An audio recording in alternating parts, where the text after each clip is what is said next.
Well, here we are, folks, Cumberland Falls. As you can see, we've had a lot of rain lately, and the water's up and it's flooding. My wife has her camera, the big professional one. I got my little GoPro-ish, but here it is. We're up top at the moment. We'll take some more video further down so you can actually see the falls.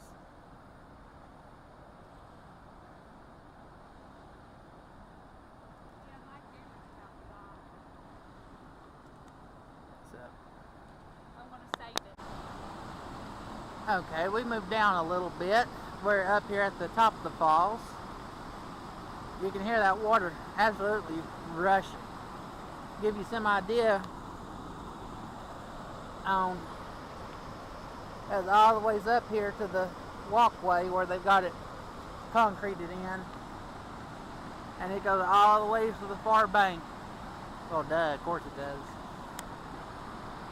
But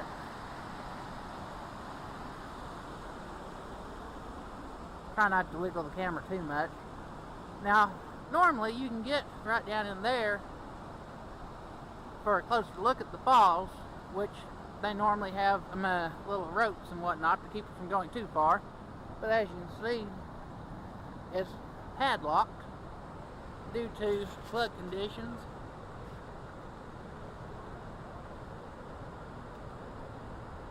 But I don't know if you've ever seen waterfalls or not, been able to see one in person, that is, but they are absolutely something amazing to see. Now, the thing is with Cumberland Falls is that it's famous for its moonbow. Now, the moonbow can be seen on a clear night under a full moon. Unfortunately, I've been meaning to for years, but I've never had a chance to get down here to actually see it myself. But we may try to do a trip this summer and do it. I don't know if I'd be able to record it on camera or not. Yeah, I highly doubt it. I mean, you have to have, there are pictures of it if you want to Google it, but I reckon it's one of those things that you kind of have to have a specialized camera with the right lens and the right shutter speed with the right, what's the word I'm looking for? Exposure time, in order to get enough light to actually be able to see it.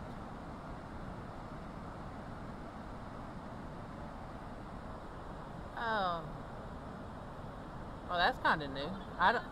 They didn't have that that little concrete section last time I was out here. Yeah, we will. We'll go to the lower overlooks. But which you can see, I think the water actually went down just a little bit, because you can see where the river's deposited all kinds of wood and stuff right along through there. So she's done took off on me, so I guess we'll shut this off and we'll go down to the lower overlooks.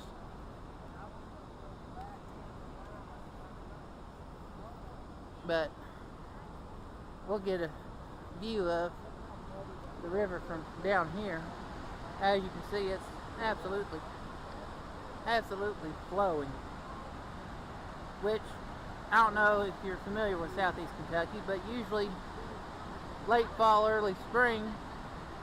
Well, I got it pretty close to my mouth, and I'm trying to talk a little louder. But usually late fall, early spring is flood season. Summertime, this will dry up, and it might be half of what you see now. Which I'm sure we'll do more trips down here and try to get more footage, but we'll go down to the lower overlooks and have a look. Well, unfortunately, we're not going to be able to get too close to it because, again, due to flood season, they have the lower overlook closed off to us. And I guess I could jump the fence and go look, but I don't want to get thrown out of here and fined, so we'll go down to the next best option. Oh, see, there you go. Danger. Do not cross rail. As you can see, you might want to wear your pair of boots, especially good waterproof ones if it's rained a lot. And of course, my wife has to be the peanut gallery. What? Peanut gallery. You know, the ones that sit in the back and heckle the comedian. I would just walk along the rocks on the right.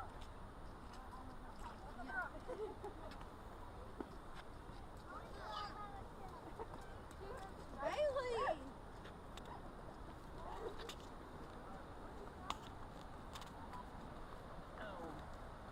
Let's try this.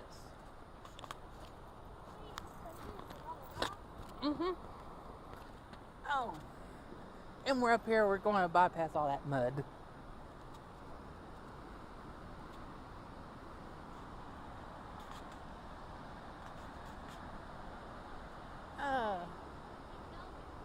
You want to get this one? This be we'll go on out to that one too here in a minute.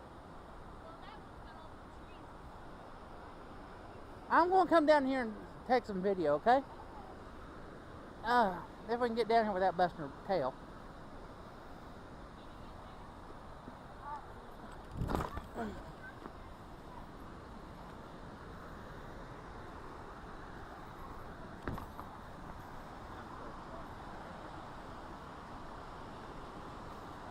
This will probably be about our closest look to the falls from below.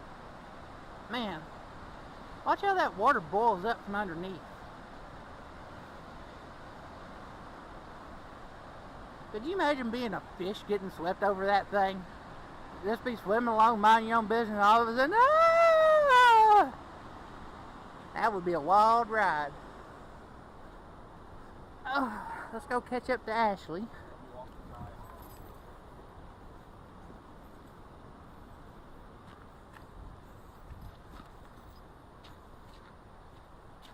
And of course there's lots of steps to the lower overlooks. Of course it does have accessibility. Yeah, that's what I was getting ready to mention, is that it does have accessibility. The low overlooks are not wheelchair friendly or stroller friendly, but you can bypass all that to get to this one out here that we're going to. Are you recording still? Yeah, I'm recording still. I didn't know you was going to be a vlogger on YouTube. Why not? I've been meaning to do a weekly vlog called a Can I edit it for you? Yeah, I'll let you edit it. Well, you have to tell me what you want on it. My editing style and video style is pretty, Spartan, so to speak. Well, And like, do you want text and stuff in it, music in the background, or what? I have bad experience with music in the background because I actually had one flagged. Don't No. put it in the video.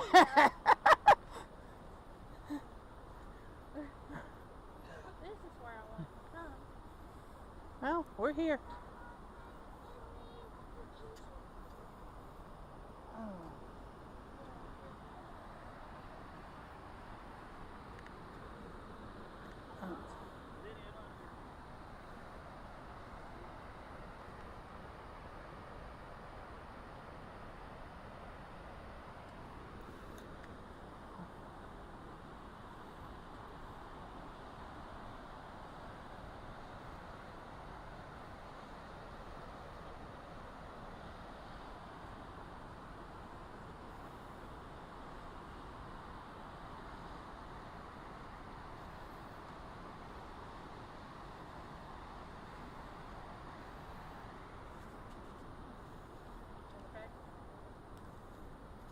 Oh. For anybody that cares, they have this here, which I probably can't see it so I'll just read it to you. This tablet is erected under the auspices of the Optimist Club of Louisville and other grateful citizens in appreciation of T. Coleman DuPont and his family whose magnificent gift made Cumberland Falls and all of its natural beauty the possession of Kentucky, Mr. DuPont's native state, October 15th, 1932, sorry. So, and there's like plaques and things like this with information just all over this place. And there's a lot of like little waypoint things if you're ever around the Daniel Boone National Forest with lots of information, things that, happen in or around the site, and they're usually like just little turnoffs, like a little wide spot on the side of the road with a little plaque with information. This summer we might go out exploring and do some of those, because I kind of find things like that fascinating. But sometimes I'm kind of lost. I was wanting to say something and I forgot what it was before I got it out. Huh? Yeah. That's okay. Sometimes the only thing you can do is just shut up and admire the beauty of nature, though.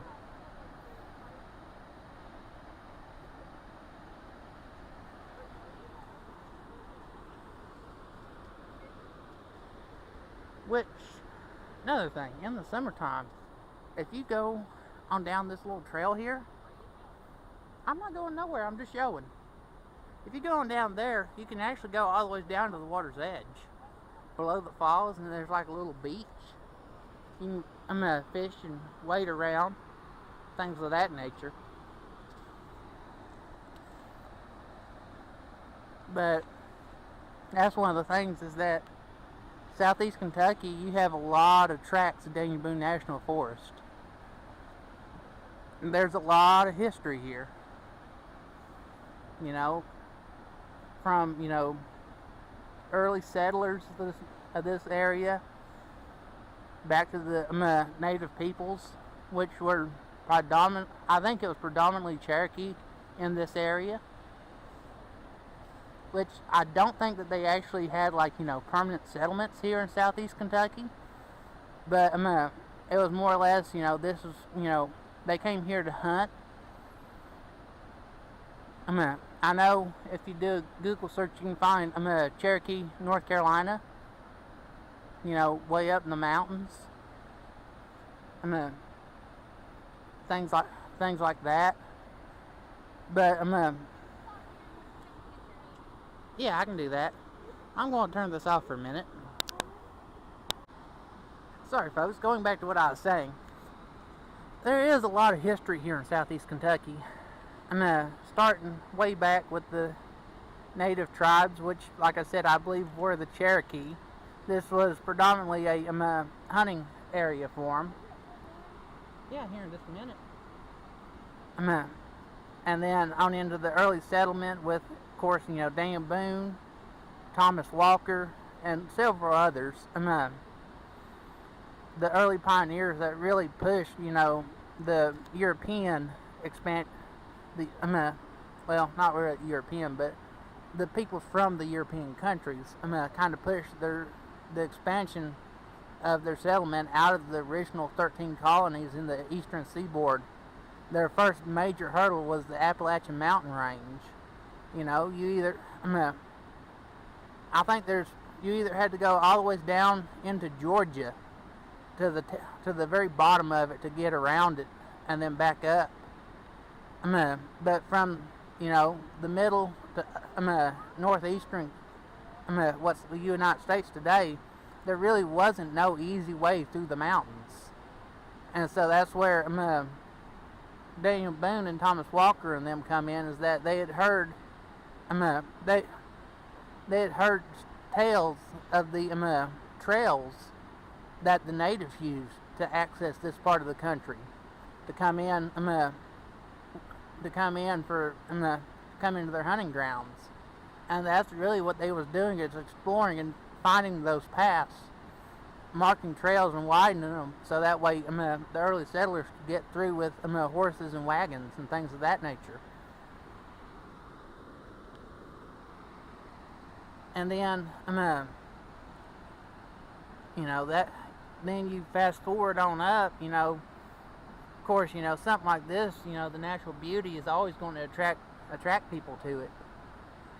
I think it was back in the 40s, 50s, and 60s that Cumberland Falls actually became a big tourist destination with the DuPont Lodge, and there's like a whole, almost like a theme park setting built around this place. Oh, that's pretty. That little fall coming off the rocks. Yeah, we might have to include some of your pictures at the end of this video. But that was kind of boom day. Then things kind of slacked off. The little parks and whatnot closed, and my stepdad, which he's lived this area most of his life, and he remembers coming to those things. They had like a little train that ran around it and everything. But time went on, the world changed, places like that closed down. Now it's a state park, open to the public. Come out here and look, and just enjoy the beauty of it. Yeah, that right down there is a wheelbarrow tire. That really is one of our biggest problems, because the whole state of Kentucky is a watershed. There's no yeah, that's a wheelbarrow tire. But the thing is, the whole state of Kentucky is a watershed. There's no natural lakes in the state of Kentucky. So everything all the trash and whatnot, it ends up flowing down and into the creeks, and then into the streams, into the rivers. And you end up with, especially after a flood like this, you get, when the water goes down, you go through, pick, and there's all kinds of trash. I mean, I want you to take some pictures. I know, we're getting ready to. I was kind of on a rant. What? It's still recording. I just got it to where it shuts the screen off to say battery. But that's kind of the thing, is that we as people do a very poor job of taking care of where we live. So I'm going to shut this off later, get some more pictures. Probably walk around a little bit. But consider that my rant and vlog, or whatever you want to call this. Rant? Okay, it officially became a rant. Alright. Well, here we are back at the Jeep. Going to wrap this up. If you ever get a chance to get down here and see it, it's something to see, especially if you can get out here under clear skies on a full moon to see the moonbow. Of course, us living in the area, we probably come out here and visit at least 2 or 3 times a year. I mean, yeah, you sit and you think about, well, just waterfall, same thing over and over again. But the thing is that with the river level, it changes. The falls isn't the same in the wintertime when the water's high as it is in the summer when the water's low, and things like that. And I mean, if the weather's nice, it's nice, walk, good exercise, just walking around the falls, skip stones in the river.